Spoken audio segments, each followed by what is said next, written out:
भारत की अवाम दुनिया की सबसे बड़ी जमहूरियत की अवाम है, लेकिन एक सख्त सवाल आज हर हिंदुस्तानी की जहन में घूम रहा है। क्या इस मुल्क की जनता सिर्फ लाइन में खड़े होने के लिए रह गई है?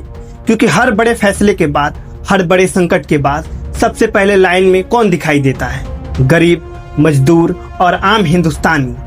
लेकिन याद कीजिए, साल 2016 एक रात में ही नोटबंदी का ऐलान हुआ। कहा गया काला धन खत्म होगा, भ्रष्टाचार खत्म होगा। लेकिन हकीकत क्या थी?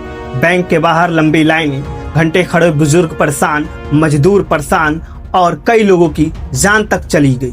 सवाल ये है कि उस दर्द का और उस कुर्बानी का हिसाब किसने दिया? किसी ने नहीं, और किसी ने सवाल तक नहीं किया प्रधानमंत्री से।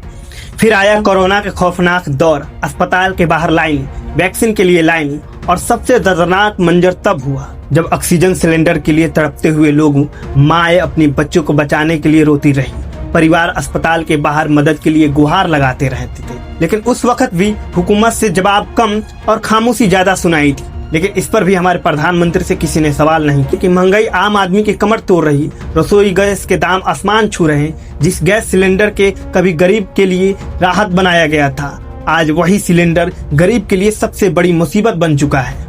और फिर वही मंजर, लाइनों में खड़ी जनता दिख रही है। और सबसे बड़ा सवाल, जब दुनिया के सबसे बड़े बड़े लीडर इजराइल और अमेरिका के मुखालिफत करते हैं, तो भारत के प्रधानमंत्री नरेंद्र मोदी खुलकर अपना स्टैंड क्यों नहीं बताते?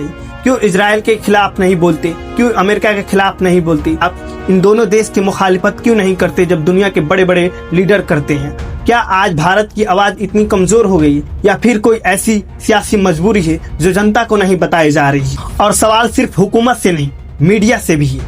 वही मीडिया जो हर दिन चीख चीख कर डिबेट करता है, वो प्रधानमंत्री से यह सवाल सीधा क्यों नहीं पूछता? क्या पत्रकारिता का फर्ज सिर्फ हुकूमत का तारीफ करना ही रह गया है? आज हिंदुस्तान की जनता जानना चाहती है, जब देश मुश्किल से गुजर रहा है, जब देश में महंगाई आसमान छू रही है, जब देश के गरीब महंगाई से परेशान है, तो देश के प्रधानमंत्री खामोश क्यों हैं? क्यों नहीं वो सामने आकर देश की जनता का जवाब देते हैं? क्योंकि याद रखिए, लोकतंत्र में सबसे बड़ा कोई नेता नहीं, सबसे बड़ी ताकत जनता होती है और जनता की आवाज होती है। और आज वही आवाज पूछ रही है, आखिर प्रधानमंत्री जवाब क्यों नहीं दे रहे हैं? क्यों और किस लिए चुप है? आखिर वजह क्या है?